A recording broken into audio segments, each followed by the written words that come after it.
learning isn't systematic. Learning is natural. We need to embrace this idea that the kids are going to be okay if we can just get over this idea that the only place and the only way they can learn is if we lock them in a room together and spoon feed shit down their necks, because it doesn't work. It's anti-learning.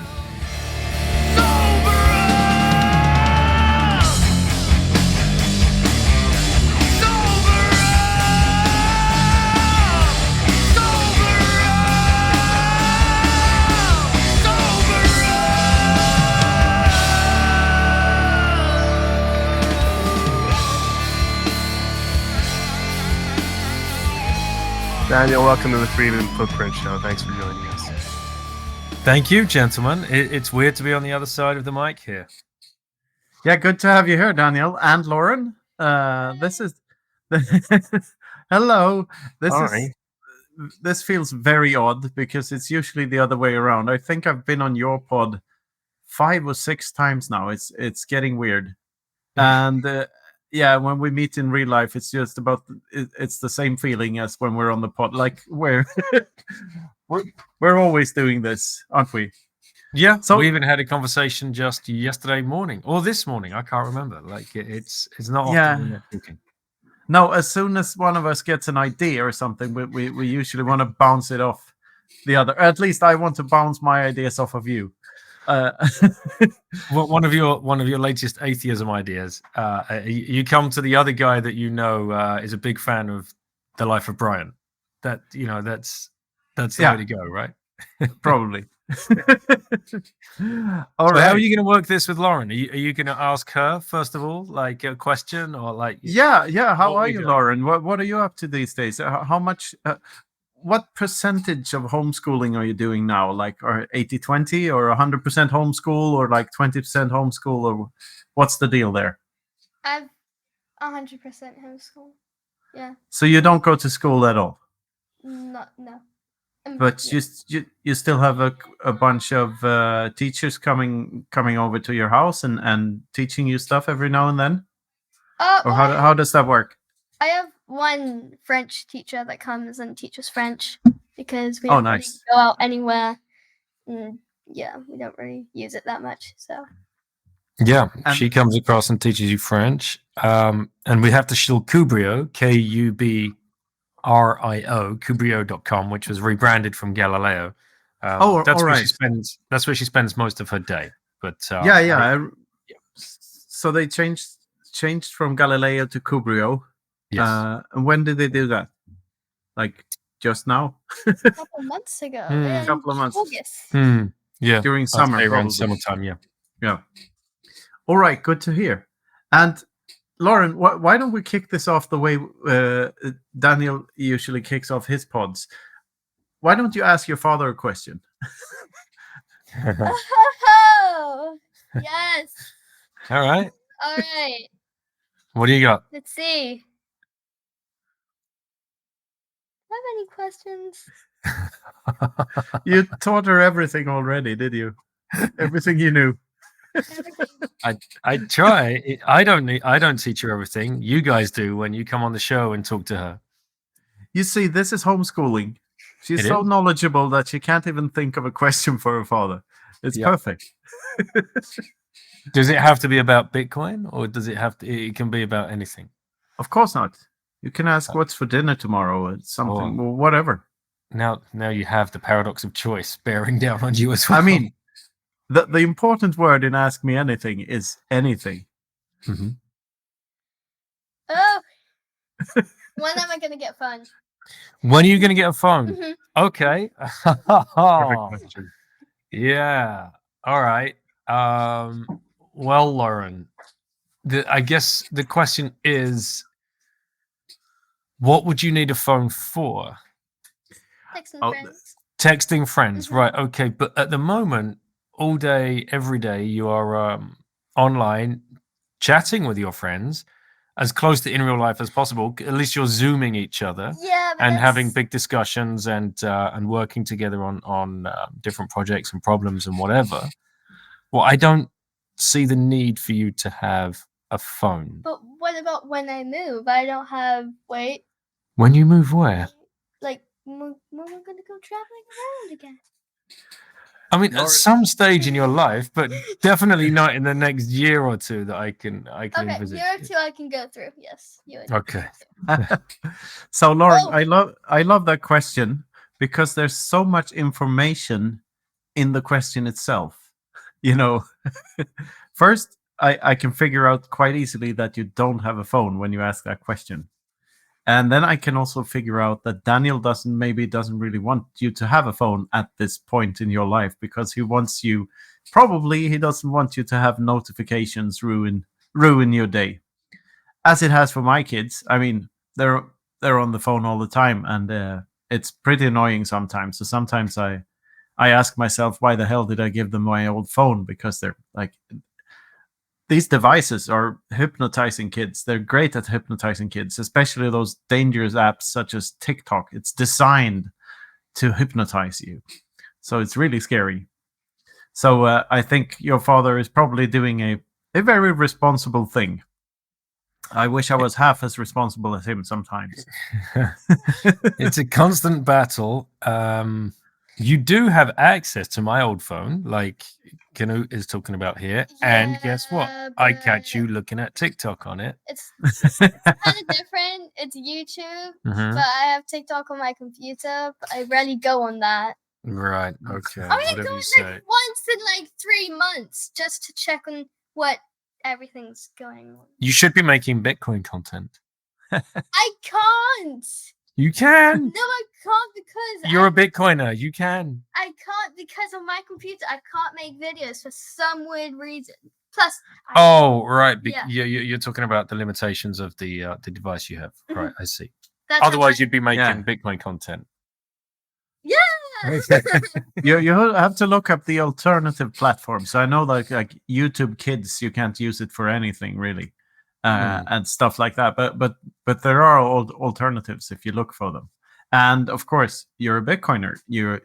All of these rules, like kids can't handle money before they're 16 or 18 or 21 or whatever, they don't apply anymore because Bitcoin exists. You can use it as much as you like. There's no one that can stop you, right? So, that's Lauren, the thing you should be pushing. You should be pushing. I want my own Bitcoin Lightning wallet. I don't. Yeah. I mean, that would be your case. That's the case to make to me for having your own mobile phone. I want to be able to have my own. That first. But then, what are you going to spend it on? And what Nothing. are you going to save it? You're going to save Perfect. it. Okay, great. Then you don't need a Lightning wallet. That would have been my follow-up question. But wait! I'll go to a cafe, orange pole someone, and then give them a Lightning, a bit of Bitcoin. Yeah, exactly. Tip people. Yeah, tip people. Yeah, that's why I need it. Okay. Yeah. You know, my son Tage, he has a Lightning wallet on his phone, and my daughter Ami, she didn't do any candy for a whole year, so she didn't eat any candy for a whole year, and we gave her a bit of money because of that, and she has asked to get 50-50 Fiat and Bitcoin. So she hasn't got the Bitcoin yet, but we're working on that. Like she'll probably have to get a better phone first. So we're doing some sort of phone switch soon, or maybe installing a Lightning wallet on her laptop or something. But she's getting her first Bitcoin. And Tage has an open dime also. Nice. So that's amazing. She didn't eat any sugar, any candy for a year. Well, she did eat sugar. She ate ice cream and like cake. Okay, but no sweets. No sweets. Yeah. Right. Awesome. Yeah, well I done. don't really eat that many sweets. Do I? You would though, given the chance. If there was sweets on cake, I would go for cake. No, if you go to a birthday party, there's sweets and cake, and you eat everything. Yeah, but that's only because I rarely get the sweets on cake. Because you rarely get, exactly. Yeah, so that's why I go for the chance. And why do you rarely get sweets? Because it's poison, apparently. It's not apparently, it is. Lauren, this is where you become a politician and you tell your dad, like, I eat around 30% candy, so you should give me 70% money. Yep. Yes. 70% of the reward because I I ate only 30% of what the normal kid would eat. Anyway, I have a question for you, Lauren. Yeah, go. When are you coming to Madeira? Next time. Anytime When are you I coming can. back? Did you like it there? I liked it. Yeah, it was really nice. Did you love it? I would say I loved it, but there was one thing that really. I mean, it was only because it was my dad's fault, but What did I do this time? you left the car windows things open, Oh. and we froze to death in the car. Yeah. All right, but that's not really the island's fault, is it? No. I guess so, but it was kind of cold. So also, It's kind of cold when you go up the hills, like. Yeah. Yeah. But where were we driving to on that particular trip? To go out on the boat trip for the whole day, which was amazing. Yes, it was. With Andre and, right. The Philip ocean and the was kids. crystal clear. Yeah, beautiful. It was Same cold, kind- but it wasn't. Same kind of boat that we went on. Yes. Really? Not as plush, but in the same kind of league. All right. Now I've dropped a truth bomb here. I mean, yes, dear listeners, me and Daniel have been on a boating trip together on Madeira, and that's about as much as we're going to tell you, because we're going to Amsterdam in less than 2 weeks now to talk about Madeira. I And thought you were some other referencing the things. other boats that we've been on together. Yeah, I thought you were talking about the other one too. Oh, the other boat? We've been in another boat where we had the accident. No. Canute, you're shitting the bed with this. Yeah, I am. I even remember, and I wasn't there. Lauren wasn't even there, and she knows what I'm referencing. I you feel like please tell him? Beavis and Butthead. Uncle Chad's. Oh, that boat. Yeah. But that was Uncle Chad's boat. But that was we never went anywhere with that boat. That was just moored to a pier all the time, or to some form of pontoon. Yes. It wasn't a trip. You are correct. It sort of was a trip. It was weird. It was a hell of a trip. Yeah, but Uncle Chad's boat. Yeah, we only saw one of them though. Mm-hmm. Perfect. That was enough, right? I mean, Sorry, was that- Oh no, I was just going to say, considering our cold open and a little bit of this nice familiar conversation, for the very few of our listeners who might not be familiar with all this context going around, Daniel, I was wondering if maybe you could do a light pull things together a little bit for us and tell us maybe a little about who you are. Yeah, absolutely. All right, Lauren. But again, the couple of people who might not know who you are. All right, so this person right here is Daniel Prince, Mm-hmm. the father of me, Mm-hmm. and he's the co-host of the Once Bitten Podcast. Co-host. And he wrote a book about truth life.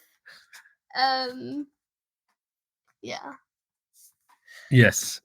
Was there That's a anything good else to intro. talk Thank you about? very much. Do you want I'll carry on if Yeah. yep. Okay. Do you want to go and say goodbye? And, Yes. Yeah. Get on with it. Bye. Thank you. bye, Lauren. Always a pleasure. See you soon. Yeah. Great to have you on. Bye. Also, is the beer in the fridge in the door? Yes, it is. Yeah. And yeah, I think that was a very good summary. Host of the Once Bitten Podcast, author of the book Choose Life, and Bitcoin maximalist, freedom lover, and You're a walking dating service. That's what the term we coined.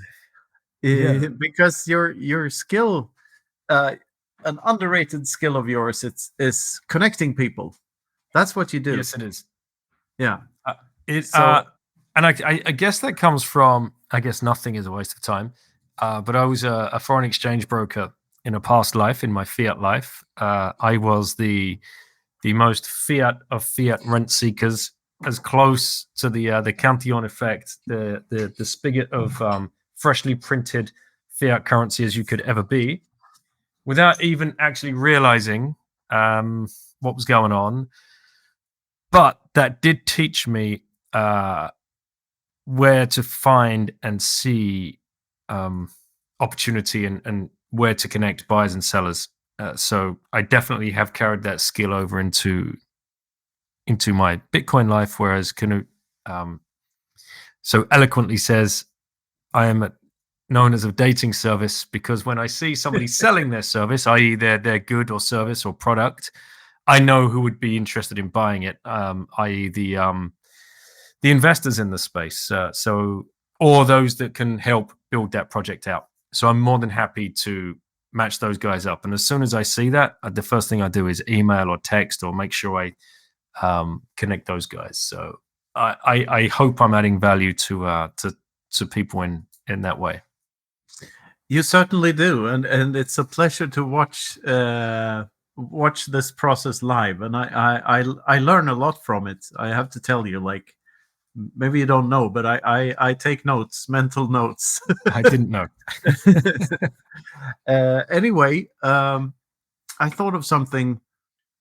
You say that you were about as close to the monetary spigot as you could get, and you benefited from the Cantillon effect. Yeah. Do you view this the second part of your life where Bitcoin came in and sort of took over, and when you're doing all this dating service in Bitcoin and the podcast first and foremost, do you view that as some form of atonement for your sins in the I am repenting. Fiat world? Are you repenting? I think so. I think it's only natural. And I think many of us are going to come from different sectors and feel the same. Whether, it doesn't matter what sector you're in, you are feeding the beast in your fiat role. Yeah, I can relate to it because though I never came from finance or anywhere close to the monetary spigot, I was working for the public sector for a while. When working on the toll ship, and for the that whole project got a lot of money from the state and from the municipality the ship was registered in and the school was located in. So even though I didn't make that much money, it was still, like, in hindsight, like, from this point onwards, I could never dream of getting a job in the public sector again, because I see it for what it is now. So, well, I guess I sort of did back then also, but I made up all sorts of excuses for myself to justify my actions, as you do. It's funny.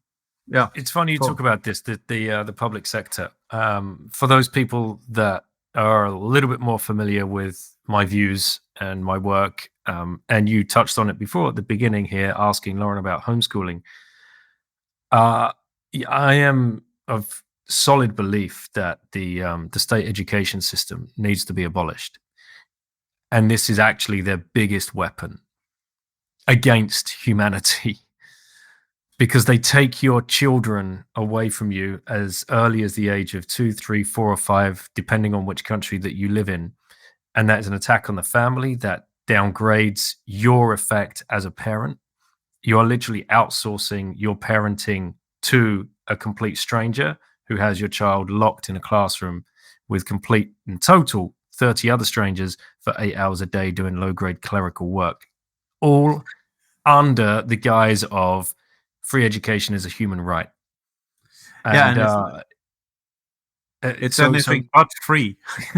Anything but free, exactly, because as you well know, billions upon billions of, choose the currency of your country, goes into supporting that system. Yeah, and the teachers, this is where I was going to get to about being stuck in the public sector. The teachers that are going to take this orange pill are going to have a real tough time coming to terms with their role within society that they got tricked into doing, to be the puppeteered by the invisible hand to look over and after these and safeguard these kids under this guise and under this illusion that they are educating them and they are helping them and they are setting them up for a better life, whereas in actual fact they're doing the complete opposite. And I have a lot of compassion for people that are trapped in that system, and when they start taking this orange pill and realizing, I think there's going to be a lot of demons to face. And I saw this happen with John Taylor Gatto, and he talked about this extensively. And that's just one sector. That's just one sector. So what about everybody else, especially in that civil servant life, that are going to have to face these demons? I mean, for me, I have to face the demons of, I was feeding the beast for 18 years working in foreign exchange. You know, I started in the markets in 1995. I saw the demise of pretty much all of Europe's own currencies, you know, as the euro was brought in. And those people, I didn't even give a thought. All anybody was thinking on that trading floor was, how's this going to affect volumes? How's this going to affect commission? How's this going to affect brokerage? Not the people that had saved all of those pesetas have just been fucked. No one was thinking that. No one was thinking about the people that had, you know, saved as many drachmas as they could for their retirement, only to have, you know, be rug pulled and told overnight, seemingly, that now all of a sudden that currency that you'd saved your whole life for, you'd expended your whole life's energy and workforce for, is now means something else, with a different person's head on the front of the note. And we are going to decide how much that is pegged to your savings. And it's frightening. Go ahead. It is. Reminds me of Gordon Gekko and the Wall Street movie, if you remember that. When I remember it very well. We used to quote it every day on the trading floor. Yeah. And that's that. Yeah, of course you did. And Jordan Belfort and these characters people are still listening to that guy. I mean, didn't they see the movie? He promotes some shitcoin, and he's like, they still take his advice. I mean, didn't they learn anything from the movie? I don't get it. It's unbelievable. But can somebody please, if you're watching this, please tag Stephan Livera, because that's way better than anything I've seen Stephan attempt. So, and cheers. Yeah. Speaking of these Gordon Gekko Belfort characters, that's a very common depiction of a bad guy in movies and literature is the rich prick. You hear Larry David's talk, by the way, of how they're pricks are always rich and schmucks are always poor. So I think I have a theory that Bitcoin enables the rich schmuck and the poor prick. and we're the rich schmucks, or we will be whenever number goes up even more than it has. We would have been if we hadn't lost all our Bitcoins in boating accident. And rich at heart will be the poor schmuck. No, the poor prick. Yeah. Anyway, jokes aside, these archetypical greedy capitalist villains, they're so I mean, they wouldn't exist if it wasn't for fiat, because this type of Uncle Scrooge, you know, having a big vault and just stockpiling cash and, you know, being greedy in general, that behavior will not be rewarded in a Bitcoin denominated world. With the sound money, you don't have that type of course there's still greed, but you don't have that type of, you know, piggybacking off of others' success like that. You know, money at no cost, closer to the monetary spigot. That's where that comes from. That type of that villain archetype stems from fiat, and it's all wrong, because like money is first and foremost an amplifier of the whatever personality you have. So if you can provide value to many people, your personality traits can be amplified, and if you're altruistic by nature, you can be good to more people, and that's the world we're looking forward to, I guess. I think it's a reason why Ayn Rand's book Atlas Shrugged is so revered in our space because it's pretty much the only example of a book that you can point to that is the opposite to what you just described, right? The villains in that book are the politicians and the parasites, for want of a better word. And the heroes in that book are the producers and those that feel as though they've been downtrodden, overregulated, and in the end just go off and make their own parallel little system at Galt's Gulch. Otherwise, you're completely right. Every other film or every other book depicts the villain as the rich capitalistic pig, and it's completely warped people's imaginations and thoughts as to what capitalism actually is. And they just don't understand that we've never truly lived under a capitalist society. No, it's so backwards and it's so weird. Yeah, I would count 1984 as, even though it's not as, 1984 doesn't really have heroes, but but it's very good at pointing out how bad good intentions can be. Mm-hmm. Animal Farm as well. Yeah. Orwell in general is just so. I reread them every once in a while because I find them so beautifully written as well. There's still a lot to take away from that. I still believe that if you want to figure out how the world really works under the hood, you only need 1984 and The Emperor's New Clothes. Those are the only two books that you need to figure everything out, really. Yeah. Anyway, let's talk a little bit about what's happening now and in our personal lives and where our heads are at. I mean, we meet quite often nowadays, yeah. Daniel, and we do a lot of stuff together, and I'm enjoying every second of it. And me and Luke and Daniel had a hell of a time in Riga a couple of weeks back.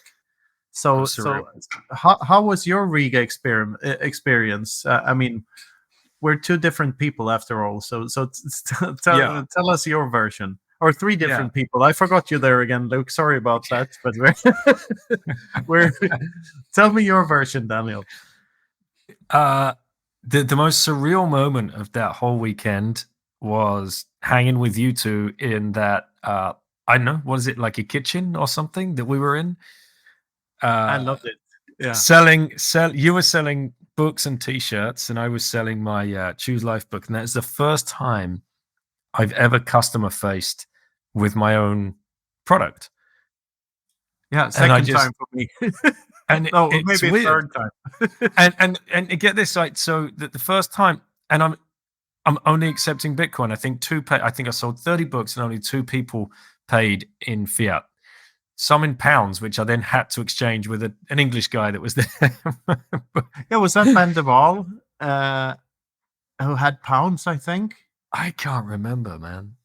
I don't remember. Well, was it Lord Snooty? It might have been Lord Snooty. Yeah, Lord Snooty, probably. Yeah, yes. Yeah, and thank you, Luke, once again for covering for our asses. Whenever me or Daniel got lazy and wanted to do something else or mingle or do the dating service thing, we just shamelessly put Luke on the job and pre-signed a couple of books and let him stand in the booth for a while and pretend to be us.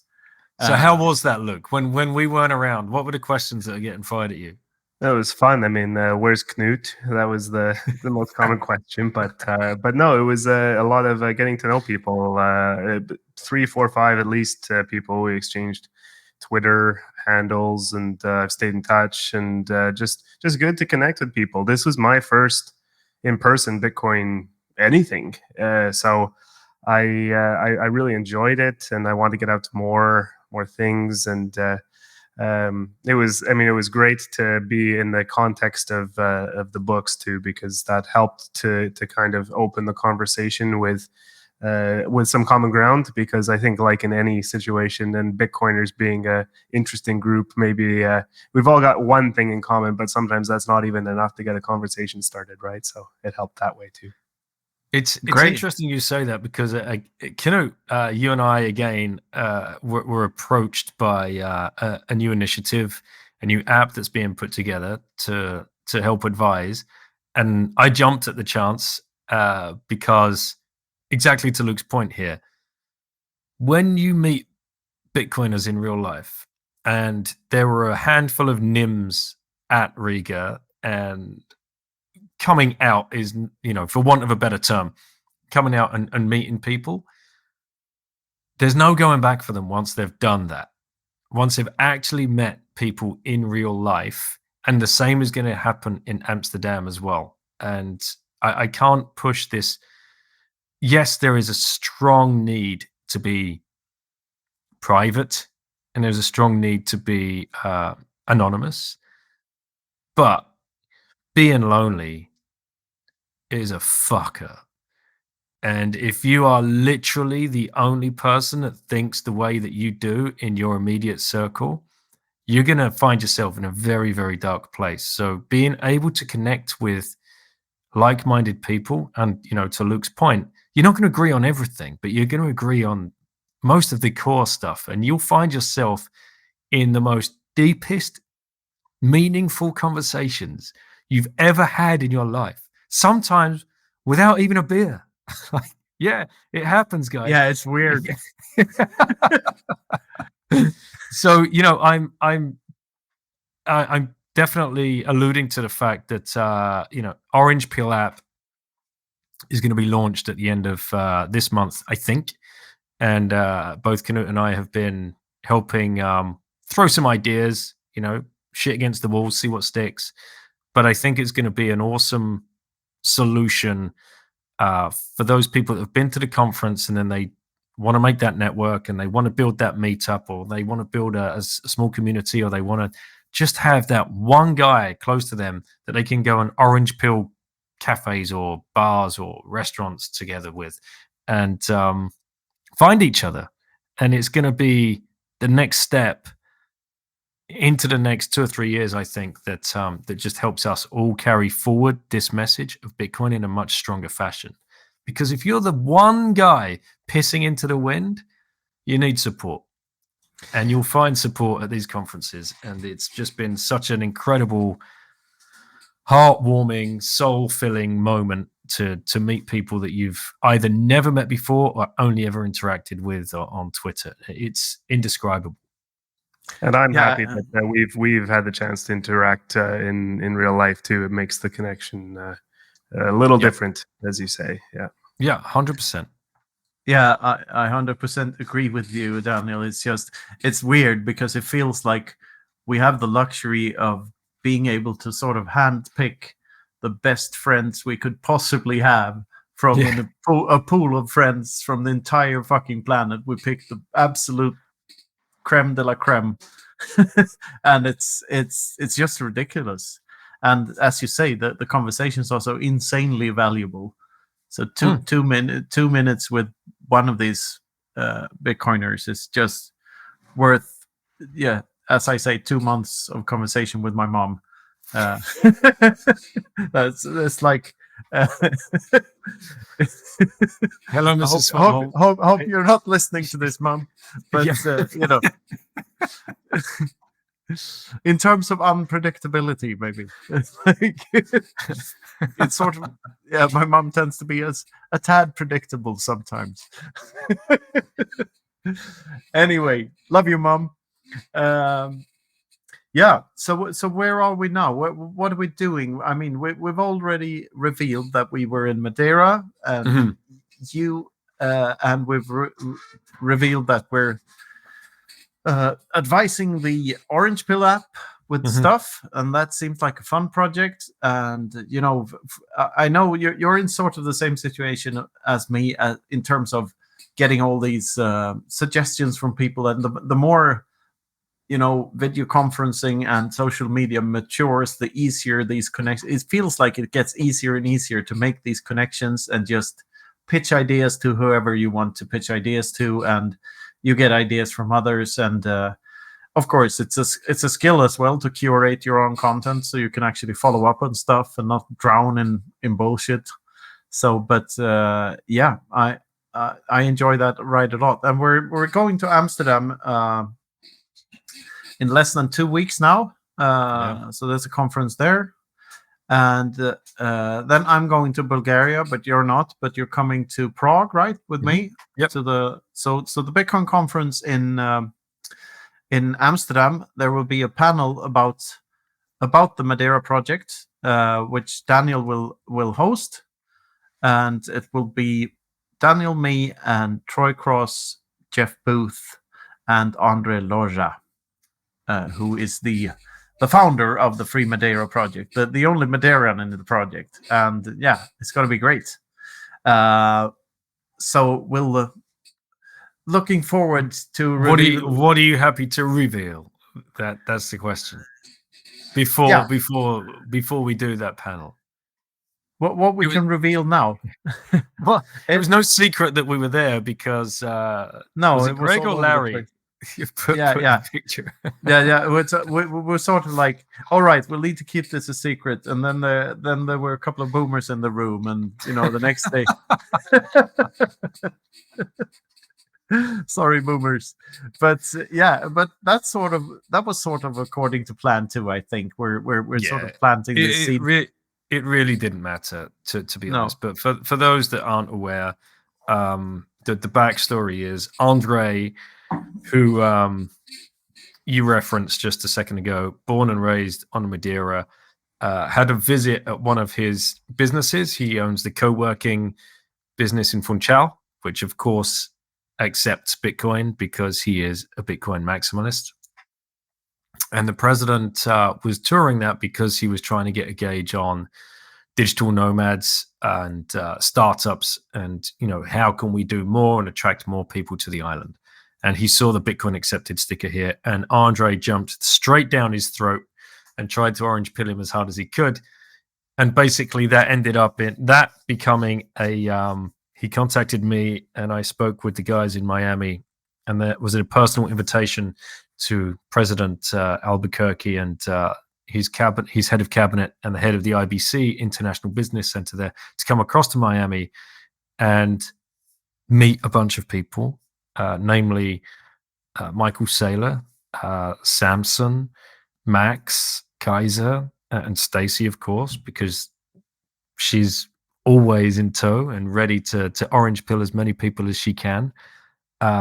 David Bailey, who obviously is head of BTC Inc. and throws the conference out there, and was impressed enough to even then get up on stage with Samson and announce that Madeira would be open and friendly towards Bitcoiners and Bitcoin companies.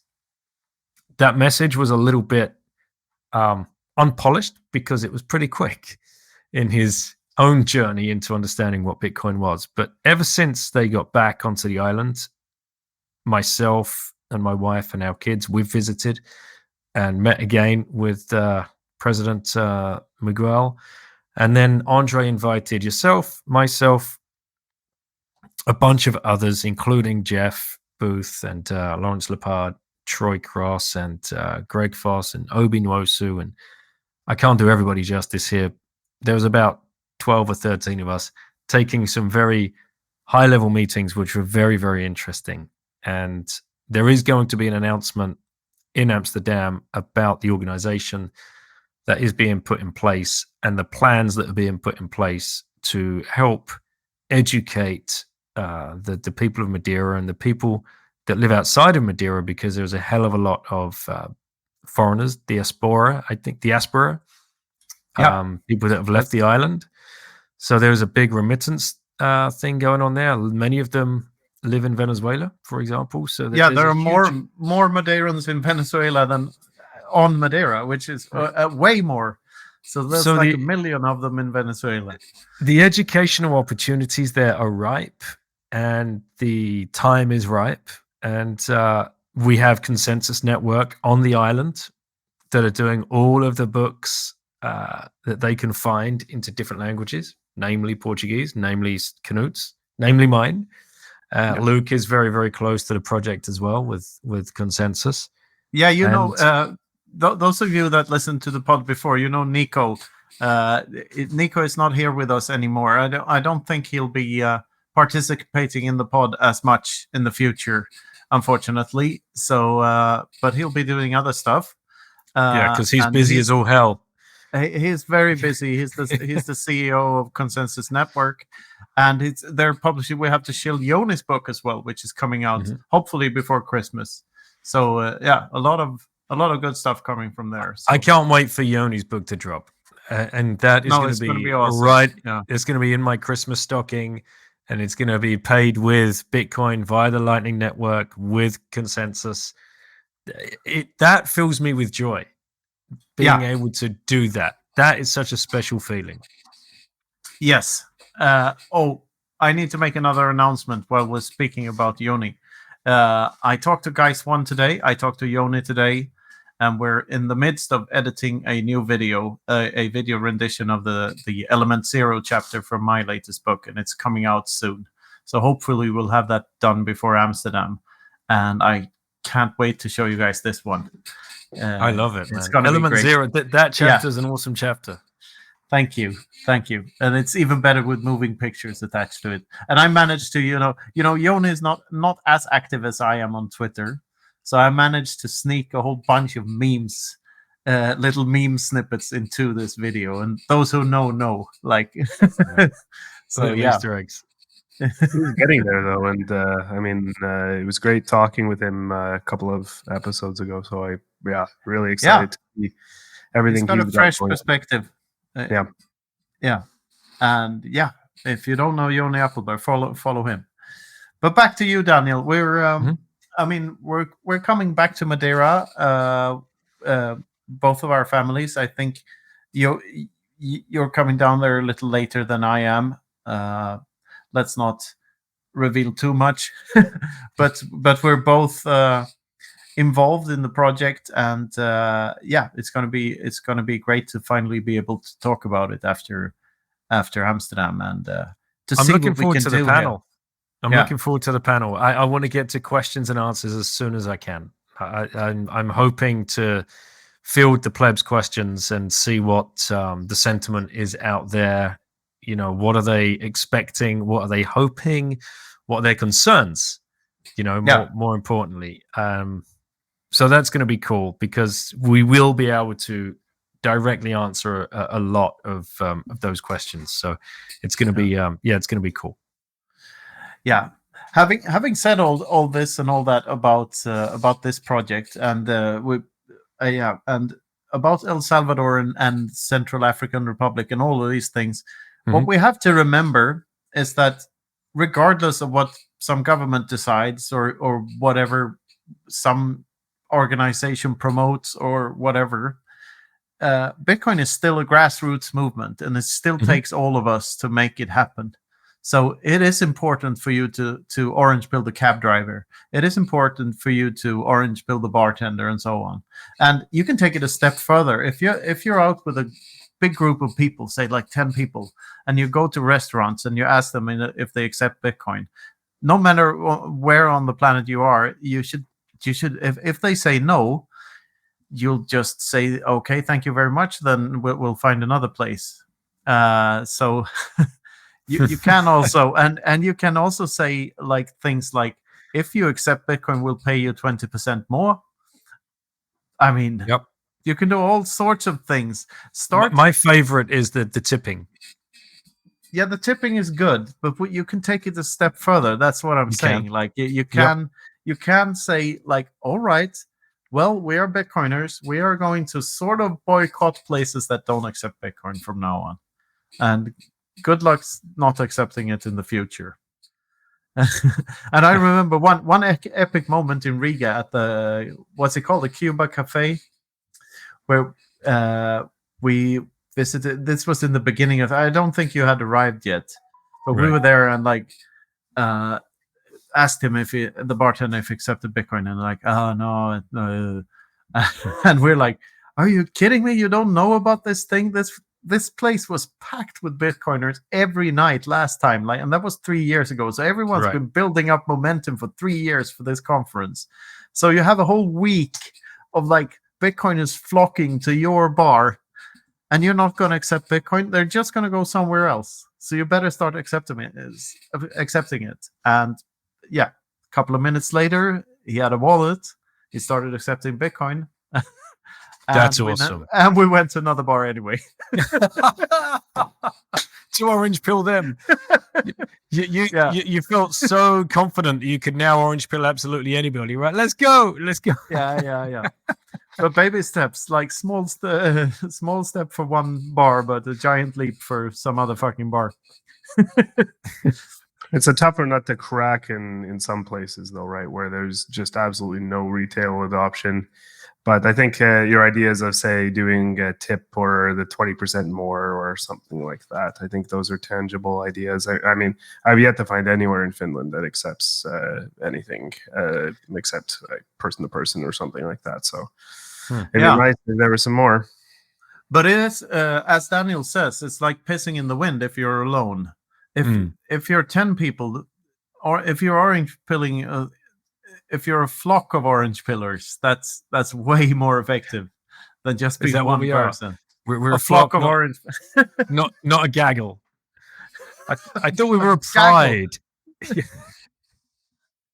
A pride of orange pillars because we're all lions. Come on. All right, you're extending my vocabulary here with these fancy terms. Yeah. You're making me gaggle. Yeah, I mean, there was a point I was going to make here about this, but it's completely escaped me now. Now we've got onto naming groups of animals. The thing with all the Madeira talk, though, just maybe to help get you back to your point, Daniel. What I love to see about that is just and hearing the story is how it happened so quickly. It could just happen anywhere so quickly, right?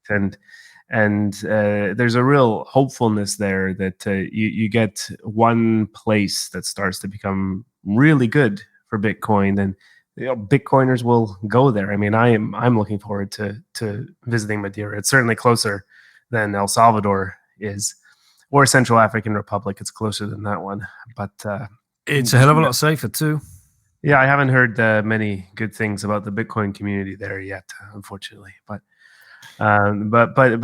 it's just hopeful, right? It might be an island. El Salvador might be a small country in Central America, but it's going to have outsized influence in the future here. And I'm liking seeing things like this orange pill app. It sounds kind of like LinkedIn for Bitcoiners or something like that. And yeah, but that's sort of an insult. Is it? There would be no virtue signaling on the orange pill app. Well, isn't that up to everyone to decide, and then the community to mock the virtue signaling, something like that? Yeah. So in that sense, there would be virtue signaling, but like LinkedIn is.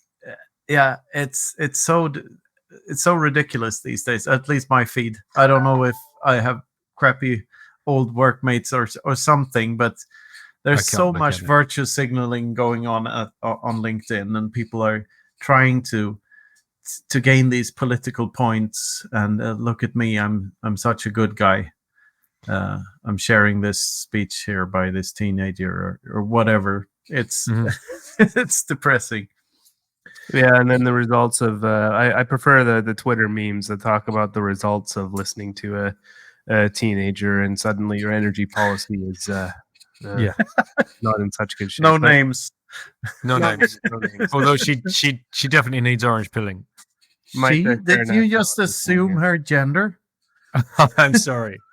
I am sorry. Yes. By the way, I think that's what happened to Nord Stream 2. It started identifying as female. That's my theory. Yeah. Is that why it was cancelled? I don't know, but it has 3 holes in it. Anyway, this is getting way too stupid. That'll be the opening clip. Yeah. There you go. Luke.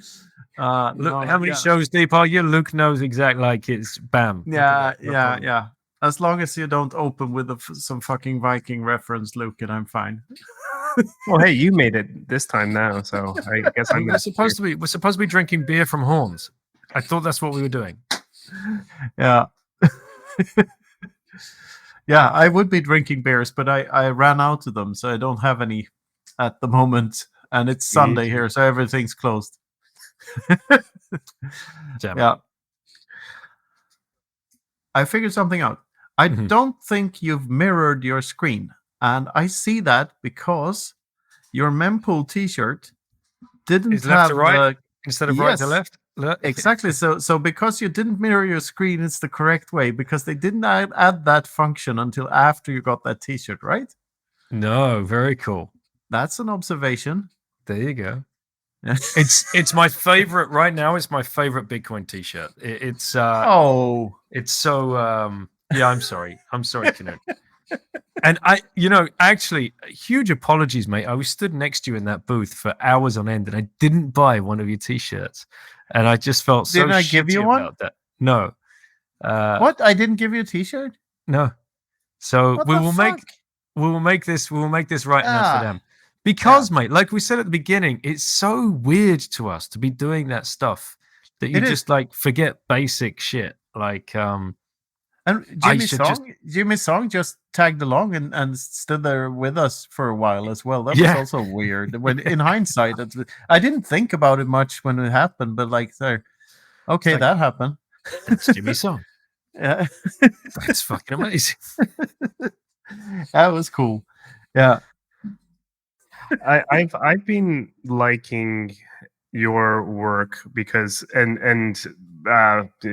don't think this would have come up, but I was homeschooled vast majority of my education, and I'm not sure it was necessarily the same exact level of rigor, I'll say.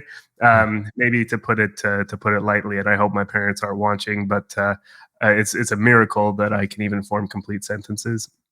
But that's really too hard. You can? Yeah, did I finish that one? I'm not. Says the guy that couldn't think of a question, but go ahead, Luke. Yeah. I'll keep on muting myself. Okay, I'll keep it muted for a while. No, but I think what I've well, okay, actually, I'll back up and I'll tell you that when I was thinking of trying to do some kind of devil's advocate thing for the public schooling and all this, I was looking up all the reasons why Finland's education system is so good. First result to come up is from weforum.org. And so I'm just going to abandon that particular line, except for just the briefest comment in that the Finnish education system specifically is supposed to be one of the best worldwide, and because it does some things fairly differently, I'm not really going to comment on the exact outcomes, and of course everyone has their own opinion of their own education system. But is there any part about the education system, the idea of kids at least being out in a specific community type thing, that you think should be incorporated in some other model in the way forward? And maybe this actually was this is rambling. Maybe this is actually a way of saying, what is the ideal education system if you could get rid of the current one? There we go. Getting rid of the word system is the absolute first thing that we need to do. That's got to go. Learning isn't systematic. Learning is natural. We need to embrace this idea that the kids are going to be okay if we can just get over this idea that the only place and the only way they can learn is if we lock them in a room together and spoon feed shit down their necks. Because it doesn't work. It's anti-learning. It's totally antithetical to humanity. There's no way in this idea of force-feeding facts down kids' necks is only about 150 to 200 years old. That is a tiny blip. That is a speck of dust on the history of the humanity's timeline. So, like, getting kids together, like people say, oh, they have to go to school because they need to learn how to socialize. That's the biggest FUD. That's the the Bitcoin bulls the ocean's FUD of the the equivalent. Look, getting kids together in groups is a great thing, but not exactly the same age, from a very tiny kind of demographic of where you live, like, i.e. the town you grew up. Getting kids together of all different ages from all different parts of the country or the world or whatever, and whether that is in real life or whether that is on a Zoom call or something, that's beneficial. That's great, as long as there's no system behind it, as long as there's no kind of hidden agenda, because that's what these are. They're agendas. They're not curriculums. These curriculums we get sold on, they're agendas. They're agendas pushed down through the politicians, because it comes from above. These agendas come from the lobbyists. They come from the people in the power of that time. And right now, it certainly seems the people holding the most power over everybody are the pharmaceutical companies. And that is getting pushed all the way down through into our schools. And this is where we get this idea of there being three sexes. And it's just complete and utter nonsense, and it's dangerous. But if those systems were not in place, and what is the perfect? Well, there is no perfect solution. It's go ahead, Knut. You're ready to jump in. Yeah. Well, finish your thoughts first. Yeah. Okay. And it's getting comfortable with that idea that there is no perfect solution, and people are going to learn at different speeds, and people are going to learn different things in different depths, because we're all different. This is the whole idea of division of labor. Division of learning is the exact same thing. If I'm going to get pulled off down, like, look at us now, we're all Bitcoiners, but we all get pulled into this like funnel, to use legacy marketing language. We're all at the top of the funnel, bouncing around. Bitcoin's the thing, yay. And as soon as we start getting funneled down a little bit closer to each other, we start making different little subgroups and bouncing ideas off of each other, then we're gone again. Because, like, oh, fuck me. Look, John's down the spiritual and religious rabbit hole. Should I follow him or not? Or Max is down the we need to be as private as fuck rabbit hole. Should I follow him or not? Knut's down the like element zero rabbit hole, and I'm like, Jesus fucking Christ, like, what does that even mean? Where do I go? Where do I find myself? And you will find yourself pulled where you need to go and where you want to go and what interests you the most. Not, right, okay, today you're doing physics, then tomorrow you're doing math, then the day after, and then getting interrupted every fucking 45 minutes because somebody else has stolen your fucking time and told you where to be for 15 years of your life.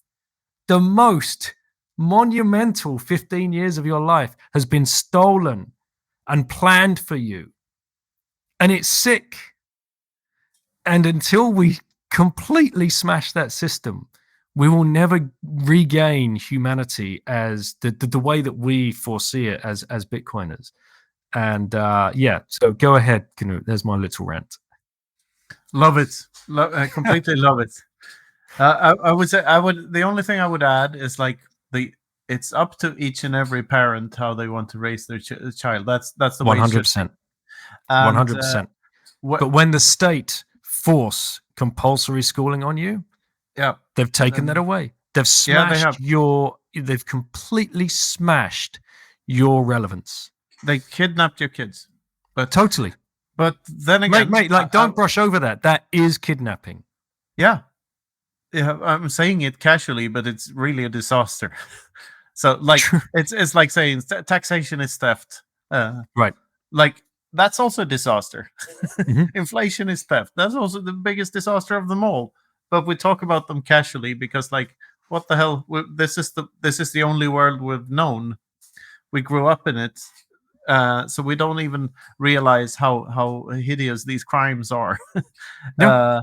But the thing is, in a world where the parents can get to choose, some parents will homeschool, but there will always be a big market for, good places to put your children for a couple of hours every day, because 100%. adults need me time where they can work Yep. or have sex or do anything that is hard to pull off when there are kids around all the time.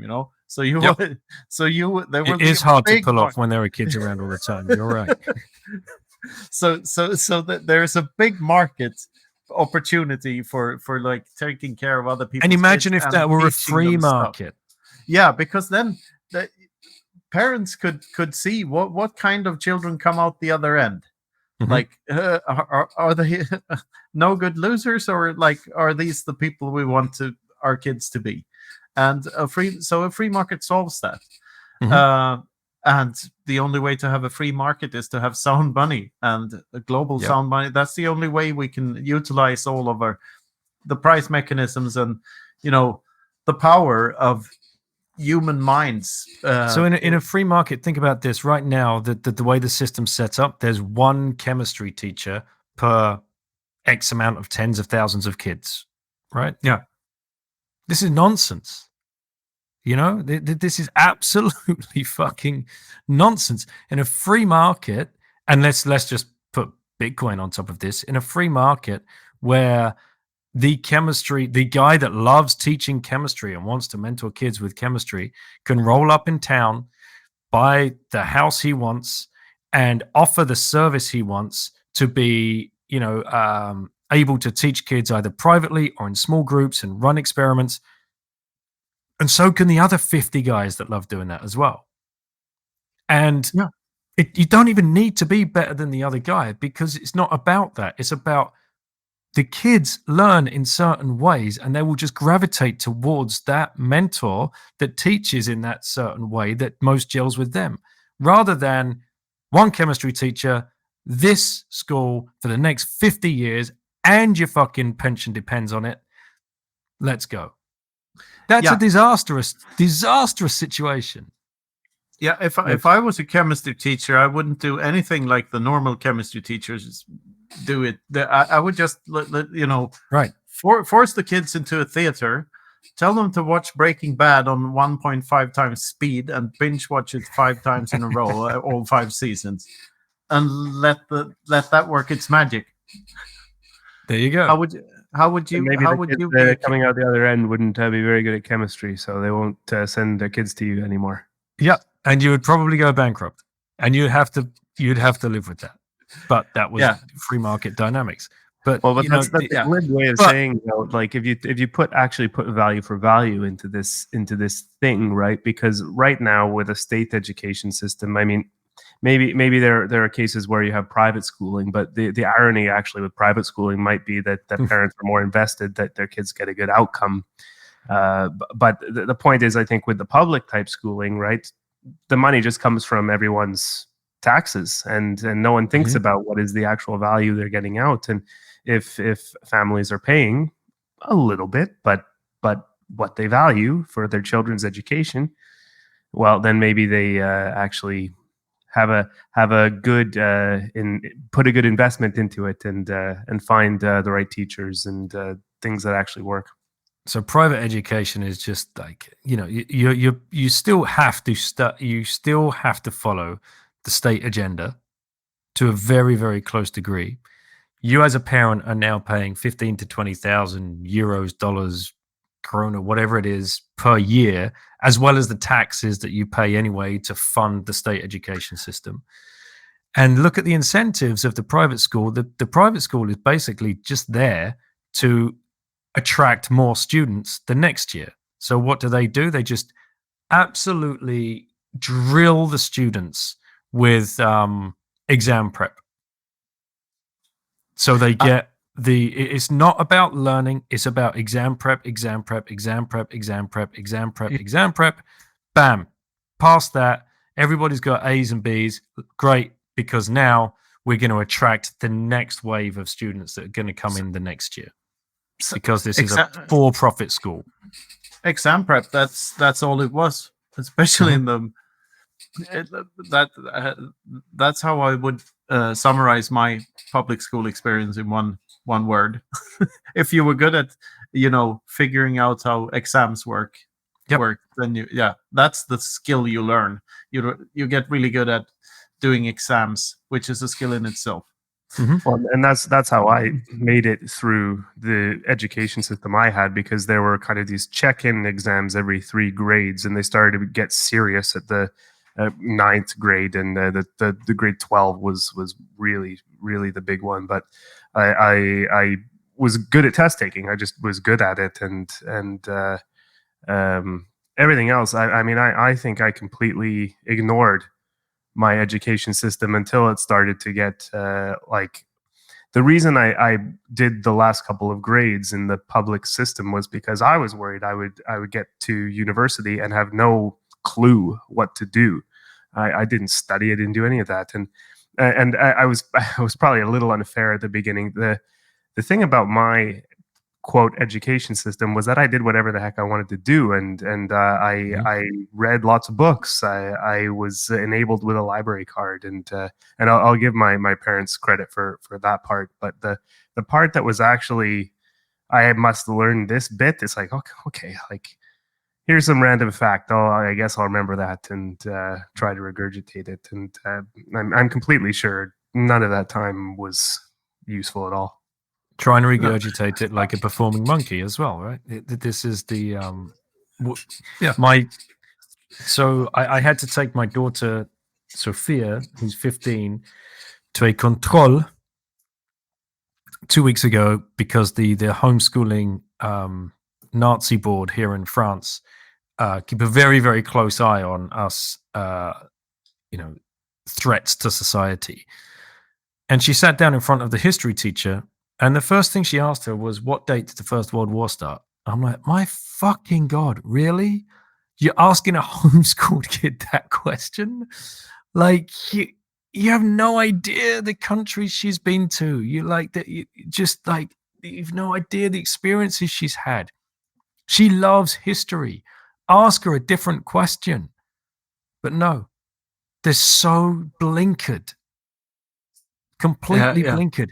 And that's not a curriculum, guys. It's an agenda. No, exactly. I have a question about the private public schooling dichotomy that exists today in the Fiat world, because in Sweden now during before the elections, the left-wing parties had a big they like to point out all the problems with private schooling.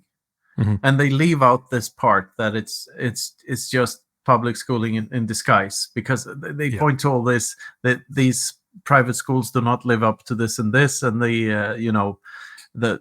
segregate people more, and they have that kind of narrative around it. I don't know how that is in the UK or in France for that matter. But is there a similar thing going on there with left wingers hating on private schools, and it's all sort of just a facade for something else? You're always going to have it. You're always going to have it because it's division, right? So it's infiltrated, and the division is created, and it will come up in mainstream media when it needs to come up in mainstream media. It's just. Funny story, in the UK, private school is actually called public school. Go figure that out. So like Eton and these other places, it's a public. He's a public school boy that has a public education, don't you know? Right. By the way, private. By the way, I vividly remember seeing Pink Floyd's The Wall for the first time when I was 16. Right. I'd never seen anything like it. I was in France at the moment, visiting with some friends of my parents, and we watched The Wall for the first time, and when the kids walk down into the meat grinder, and it's just that image just stuck in my head, and like, we don't need your educational dark sarcasm in the classroom and all this. It's like, oh shit, you can view. That's like the first time it clicked for me that you can view education as not a good thing, but a bad thing, because education doesn't have to be what it's advertised to be. Education, it could be in someone's agenda, and the older I get, the more I realize how much of an agenda it was. It's all that. I urge anybody to watch that movie. Just go to YouTube and put in original Pink Floyd The Wall video. And well, you should watch the entire movie. It's a great movie. It's depressing as fuck, but it's a great movie. It truly is. And and the album is great as well, of course. Yeah, they don't make music like that these days. I mean, yeah, it's just, I love it. Yeah, it's awesome. And when was that? Late 70s? 82. It's from 82. Right. I had to look it up for the book because I reference it in the book. So they were onto it in 1982. What's changed with 2022? Yeah, good question. More of the same. I guess. Even worse, longer days. Yeah, less and holidays. It's hard as fuck to get if you want to go somewhere in the middle of a semester, like would like to take the kids here for four weeks. And lots of parts of the EU that's permission. Yeah, and you won't get it in Sweden. Like no, you get fined in the UK. Yeah. You get fined. If you take your child out of school 2 days before the end of term, just because you've got a better deal on the hotel and the flights, and you've got, maybe that's the only days that you can get off work because everybody else is trying to rotate. This is such a fiat fucking world. Like, I remember it sitting at my desk. Okay, who's going to have Christmas with the kids this year? Who should ever have to make that fucking decision? Right? This is retarded. It's completely retarded. And in the beginning of COVID, when no one knew what it was really, and it was kind of a scary time. I took the opportunity of taking my kids off school as soon as I could, and just kept them home. Like, why the fuck are they like? If they don't have to, then why? But then all of a sudden, Sweden has had fewer mandates than most other countries. Yep. But they still told everyone that if you're in a risk group and if you're blah blah blah, you should stay off and blah blah blah blah. But it was still extremely important for them that the kids went to school. That was the most important thing. But schools are they're full of germs. I mean, everyone who's a parent knows that when the kids come home from school, that's where you get the diseases from. So but that was the most important thing. We keep the schools open. We let the kids go there and catch it there, because that's on top of their agenda. Yeah. By the way, we both read a really good book on schooling by one of our newfound favorite authors, Murray Rothbard, a couple of months back. What's it called? Remind me again. Education, Free and Compulsory. Free and Compulsory, yeah. A really good book. So if you're into the Austrian economics rabbit hole, that's one you should tick off your list. Definitely. And you can find it on Fountain as a podcast, because the Mises Institute now release podcast-style audiobooks. Yeah, so perfect. You can stream them some sats. I'm sure they're enabled. I think it's on YouTube as well. Oh, really? Yeah. I think that's where I listen to it. And Jeff Deist is going to be at the Free Cities. Oh, yeah, he is. Looking forward to seeing him. Yeah. Yeah. That's going to be great. And there's another one by Hoppe called Economic Science and the Austrian Method. Okay. And that's a really dense book, really, really good. Max Hillebrand recommended it to me. Naturally. It was his favorite Hoppe book. And it was so good. He makes the case for, deductive reasoning being a better method of science in general, not only for praxeology, but for sort of every science branch out there. And if you really think about it, mathematics has nothing to do with empirical evidence. It's just rationality, or it's very close to praxeology in that sense. It's just deductive reasoning and nothing else. You take some certain self-evidence axioms for granted, and you take them to be true, and then you just use logic to get to your conclusions, and that's way better than empirical evidence-based science, because empirical evidence, anything based on empirical evidence, can never be better than like, this is the best theory we have at the moment, and until something better comes along, this is what we're going to go with. That was what Newton was. That was what Einstein was. But they have both been proven off, and slightly wrong. So, yeah, there is a better way of doing science than the way we do it now. And imagine a world in which praxeology is taken into account in all of these universities. Well, there wouldn't be universities to begin with, I think, but all of these think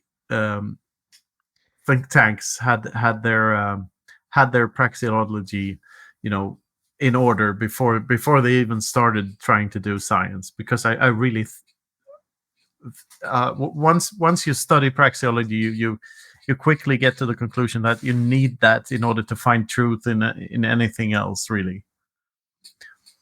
Yeah. Should we talk about the?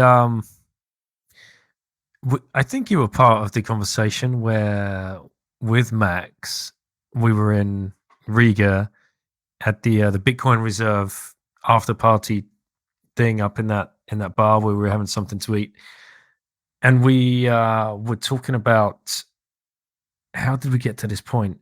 We got to the point where the Bitcoin blockchain, if all three of us here can agree on the current Bitcoin blockchain, like the height of the blockchain, the time chain, excuse me. If we can agree on the current height of the time chain and we all agree on the same number, then that is proof of life or proof of consciousness. Yeah. But motherfucking Max Hillebrand was like, yeah, but the thing is, like, I had tons of hours of, like, most of my time in Riga I spent with doing these philosophical deep dives with Max and Gigi and Giacomo, and it's just, and Izzy as well. Shout out to Izzy. And Izzy, yeah. My Izzy. Goodness, where did that guy come from? Such great times. I can't wait to release Izzy on the Bitcoiners. But the thing, the proof of life thing there, I always for more than a year now, when people ask me what is Bitcoin, that question that we inevitably will run into as public Bitcoiners, my current answer is, it's an agreement between people on a fixed set of rules, and that's all it needs to be. So the thing is, all other rules that we agree on can be changed, and these can't. They are fixed. They can only be changed if everyone agrees on that change, and it's completely different from democracy. It means that Bitcoin can only get better over time, because the worst thing that can happen is that it stays the same, or it gets better. And that is so profound, because by extension, that means that humanity can only get better from this point onward, because we have Bitcoin. So that's why I choose to be an optimist. I mean, war in Russia and Ukraine, and global laming, and all of these problems we have, they're everywhere. But we have Bitcoin, so fuck you. I mean, we've got this. We've got this. I love that term, global laming. I've never heard of that one. Yeah, that's awesome. It's from South Park. It's not my original term, but it's so good. There's an episode where everyone starts driving hybrid cars, and they pass each other, and they close their eyes, and they go like, you know that your gas guzzler is bad for the environment and stuff like that. And Cartman has to move. No, Kyle has to move to California, where everyone smells their own farts. They fart into wine glasses and smell their own farts. That's what they do all day. And then you have like some weatherman predicting the perfect storm because there's the smugness of San Francisco and the smugness of the hybrid cars coming together. And then you have George Clooney's acceptance speech from the Oscars, which was like the smuggest thing ever. So it's going to be a big smug cloud, and you know what that can lead to? Global naming. All right. So that's the threat. Are we gonna have to do this now? Are we gonna have to expose what cars we drive? I drive a hybrid. I drive a crappy Toyota Auris, a small cheap car. That's what I drive. Love it. You have a big one, right? You have a Jeep or something. Yeah, a Land Cruiser. A Land Cruiser. A Land Cruiser. Yeah. She's only 22 years of age, and guzzles a lot of gas, but I can get all the kids in it, and that's what I need. Yeah, you're preparing to own a car that's younger than Bitcoin, right? No, I don't own a car, by the way, but I don't have any kids, so I think that's got something to do with it. No, the environmentalists wants us to buy new cars every year or two. Yes, of course. So there are less emissions. Yeah, of course. Yeah, brilliant. It's nothing to do with anything else, really. It's your. Anyway, yeah. What you were saying? Sure. I just want to a last thing on this proof of life thing was this kind of reminded me a little bit of everything that Jason Lowery has been talking about with Breedlove, with all of this proof of power stuff. But he had a really good one about proof of stake versus proof of work, and the point he was making, at least the part that stuck with me, is that you have things that are actually real, and you have things that are imaginary, and it's crazy, right? The three of us have been in the same meat space together and interacted together, and so I know you both exist, at least if the entire world isn't just a simulation in my mind. And so let's not go there. But everything else that we're doing, we could. This would be a good simulation, I guess. But everything else, everything we're doing, the screen here, we're looking at each other through things that don't physically exist, even this video and all that, right? Yeah. And then the whole thing about the stake not existing was the root point. And I encourage anyone not convinced about Ethereum being a shitcoin at this point to go check that out. The mother asshole. Yeah. Yeah. Well, the Cardano is actually the asshole. If you've been seeing the memes about that, how the logo looks like an asshole. Yeah, let's not talk about shitcoins. We're not going to give them even that on this show, I think. No, we'll get flagged as not being actual maxis. But the whole thing I find interesting though is like, if you can tie something to Bitcoin, then are you actually real? And then it gets into a whole weird thing, though. The rules of Bitcoin, are they actually real or not? Right? Yeah, but well, I would say like Bitcoin is the first time that something that emerged from the internet has been able to manifest itself directly map onto the space outside it, and not the other way around. It's always been that we've taken stuff from the outside world and made it into information and put it into these little pixels on the screen here through the computer that takes our conversations and crunches it down into numbers and makes graphics or whatever out of it, so we can enjoy whatever we enjoy on the computer or use it for whatever use case. But it's always been outside world coming into the computer and becoming information.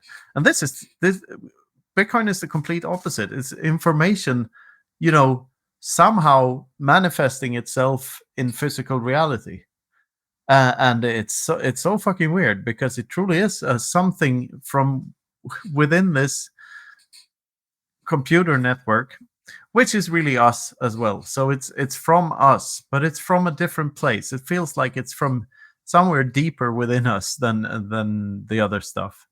And it's a bit like what we always say, Daniel, like living the meme.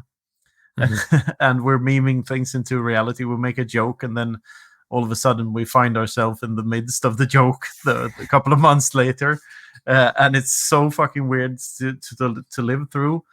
But that's sort of all Bitcoin is. It's a meme that manifests itself in reality and changes the way we interact with each other.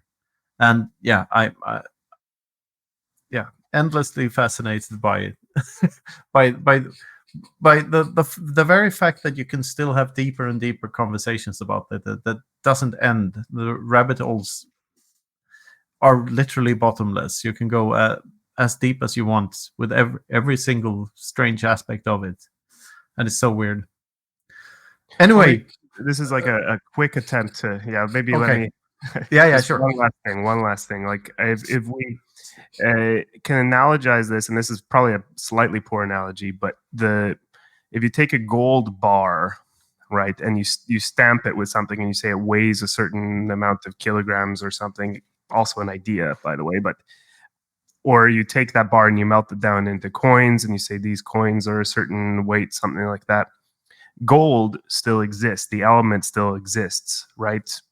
Apart from the idea encapsulation of it, right? So is Bitcoin maybe something like the underlying discovery or invention? It doesn't really matter what the rules are, right? It's that's the frame that the discoverer put upon it. But I think I'll stop there because it'll get. You're getting me going now. You know, there's I mean, it's all about the frame. So I think it's binary. Like either we found absolute scarcity or we didn't. And I'm willing to accept that there's still a slight chance that I'm completely wrong, and I've devoted my life to a nothing burger, and we never discovered absolute scarcity. But right now, there's nothing pointing to that. It's pointing to the opposite. It's pointing to that this thing is actually working, and we actually discovered the absolute scarcity. And which is, by the way, is the same thing as finding a solution to the double spending problem. That's all it is. Absolute scarcity is absolutely connected to the double spending problem. Whenever you use an inflationary currency or something else than this thing that solved the double spending problem, you are double spending something somewhere or parts of something. Inflation is a partial double spend. So the latest way I put it is like you can't double solve the double spending problem. It can't be double solved. It could be solved once. So in that case, it's all about the framing, because then, as I said, all Bitcoin is this agreement on a fixed set of rules. And the other analogy I use these days is the chessboard, the rules of chess. If you play by the consensual rules of chess, you can play with millions and millions of players around the world. If you change the rules slightly, even if you're a chess committee with stamps and stuff and suits, even those guys can't change the rules of chess. Most players will play by the legacy rules around which there's consent. And I like the analogy of Bitcoin Cash being chess played on a 64 times 64 squared board with the same amount of pieces or fewer as you had in normal chess. So that's what it is. It doesn't improve the game at all to play with a bigger board. It just makes it harder for people to buy the bigger board because that's where they're going to put the board. And that's what the bigger block size is. And if you think about the miners are the ones that make the pieces, if they start making different pieces, no one's going to play the game, because you can't play the game if you don't have the knight and you don't have the bishop and you don't have the rook and you don't have the pawns. No, it's got to be the same pieces. Yeah, you can play other games. You can play chess with only pawns and kings. You can play chess without the rooks or whatever, which these are the shit coins. you can play with a whole bunch of other, or like you might even find a whole bunch of other, or like you might even find 200 players to play with across the globe. Mm-hmm. But how are you going to get those 200 to agree upon that when there's an overwhelming consensus about the original? Well, you hire Roger to try and gaslight them into. Yeah, and what? Yeah, it's so weird. And Ethereum would just be a chessboard. That is, you can choose your own size of the board, and you can choose how many steps each piece can take at a time. You can choose everything yourself and see how that works. So, yep, wouldn't even need to be squares. You could have triangles on the board. Yeah, exactly. And they call it Web3 or some shit. Or yeah. So yeah. But that's the thing about the framing. All Bitcoin is the framing.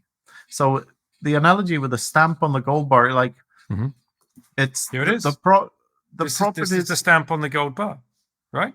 This is but the point is with Bitcoin you don't need anything but that. You removed all the bullshit, stupid, shiny rock because it's not necessary anymore. Because you can prove that you expended as much energy on finding the Bitcoin as you would have in finding the gold. So, yeah, energy expenditure. That's all it's about. Sorry.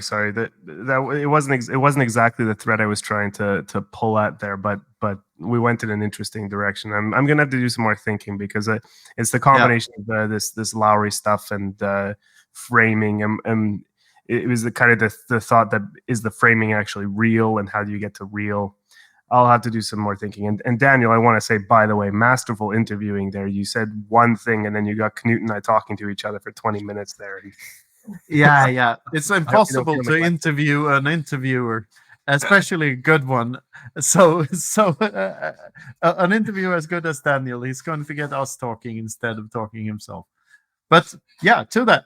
Oh, we forgot the term we invented: brown pilling.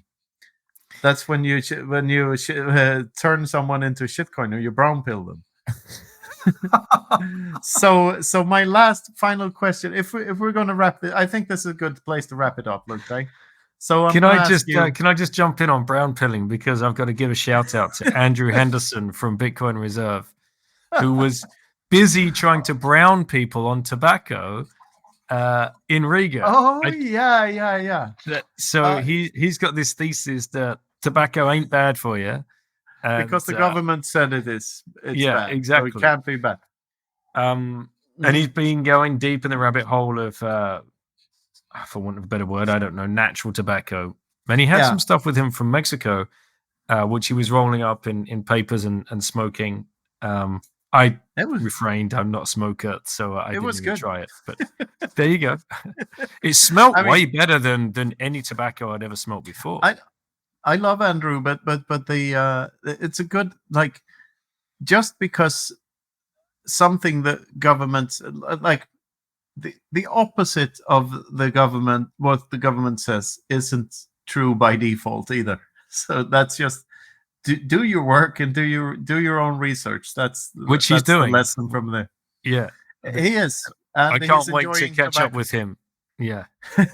Anyway, find out what's going on. Yes, go on. Daniel, you have one brown pill and one orange pill. Who do you give them to? Oh, God damn it! You've turned the tables on me. Start with the brown pill. Brown pill. That's interesting. So who flush it down the toilet? who do I want to become a shitcoiner and forever be a shitcoiner? Who do you really hate, I guess, is the question. Yeah, well, that would only be given to someone in the Bitcoin space, right? Because everyone by default is already a brown coiner. Yeah. Well, I would say that brown pills are for turning people into cryptocurrency fans and not necessarily kleptocurrency fans. So if we subdivide shitcoins into fiat, kleptocurrencies, and altcoins, cryptocurrencies, then the brown pill would be, now you go from, because the blue pill is fiat, right? If you take the blue pill, you go back to fiat. If you take the red pill, you become a gun-loving redneck Texan. And if you take the orange pill, you become a Bitcoiner. If you take the green pill, you become a hippie. And if you take the brown pill, you become a cryptocurrency shitcoiner. So you become Richard Hart. So you become Richard Hart. I wouldn't wish that on anybody. And that's the correct answer. So who does your orange pill go to then? It comes back to I really do want Greta to take the orange pill and undo all of the bad shit that she's inadvertently done, because there's someone else behind this. But if we can orange pill her and she can rescue all of the teenage kids that she's absolutely scared the living daylights out of, and turn it around and say, guys, I was wrong. I was used. There's this thing called Bitcoin, and the planet's not going to fall out of the sky, and you are going to be all right. All you've got to do is start stacking sats and learning a little bit about it. Then I think the world would be a much better place. I think there's a high chance that will actually happen. And I base that on the left wingers in Sweden had this narrative called Generation Greta. So they were pretty sure that in all the school elections and like the youth in Sweden traditionally always votes for more left wing parties. Mm-hmm. But this time, so they had this Generation Greta narrative, like when our kids grow up, they'll all vote for Greta. But it's the other way around. All the kids are vote for the Sweden Democrats and are nationalistic as hell. So, well, yeah. Look what you do when you force something. When you force a narrative, like and Rob Brinded talks about this. You get the opposite effect. Yeah. Rebellion. Like all teenagers do that. Like, and Bitcoin is rebellion. It's rebellion. In a block, like every single block is another announcement of rebellion against these freaking overlords that run our monetary system. Every 10 minutes, there's a reminder. Like we know what you've done. And we're here to fix it. Every 10 minutes, your last chance to alter that block in any way, shape, or form expired. Mm-hmm. That like you only have 10 minutes to influence that block, to make a transaction, to put a little memo on the blockchain or whatever you want to do. You only have those 10 minutes. Then that block is gone, sealed in cryptographic amber forever. Not changeable. More permanent than every tattoo in the world. And it's beautiful. So we're writing history, literally, every time we send a transaction. Yeah. Well, guys, I think that's probably perfect place to call it. Love it. Well, thanks for having me on, guys. Too. I've really appreciated the time here, and thank you for what you're doing, both of you. There are not enough Bitcoin podcasts out there. We need more competition and collaboration in this space because we've got so many people to educate. Knut, your books are amazing. Everybody should check them out. That's in order: sovereignty through mathematics, independence reimagined, and everything there is divided by 21 million. And Luke, thanks for stepping into the picture, man. And putting your time and effort into this. I know you're mining Fiat throughout the day, and here you are on a Sunday night. It's almost 10 p.m. and you're doing this, and you're gonna do the audio and then edit it. And you've got like a really tough job ahead of you because Knut insists on sitting in a squeaky chair. I don't know how you've let that ride so far. So you'll find my books and Daniel's amazing book Choose Life at the Consensus Network webpage, the Consensus with a K, where you can buy them for Bitcoin and use the code Once Bitten for 10%, an additional 10% off, or you just can Just Bitten. Or you can use the word Knut Svanon for 10% off too. Oh, you use Knut. Whichever you like. Anyway, this has been great. Thanks a lot, Daniel, and see you in, what is it? Oh, well, 10 days, I guess. Just about a week or so. We arrive in Amsterdam on the 11th, and I'll be there with 3 of the kids. So there's going to be 5 of us, but we'll be there all together in Prague, 6 of us. And there'll be 5 of us in Silverstone as well. So big shout out to Bitcoin Racing. If you're going to Silverstone on the 16th of October, for all of you UK plebs, there's no excuse. Get to Silverstone. It's right there in the middle of the country. Anybody can make it. Free meetup. Well, it's £16 to enter and watch the racing, but they'll have 2 races. Pre-order your pupusas. There's going to be 200 plebs there, all wearing Bitcoin merch, and it's just going to be it's the last race of the season. It's going to be fun, and I'm looking forward to seeing everybody there that makes it as well. Great. Sounds good. Thanks again, Daniel. Really appreciate it, and appreciate your words coming from you. That means a lot. And this has been the Freedom Footprint Show. Thanks a lot. Thanks, guys. Take care.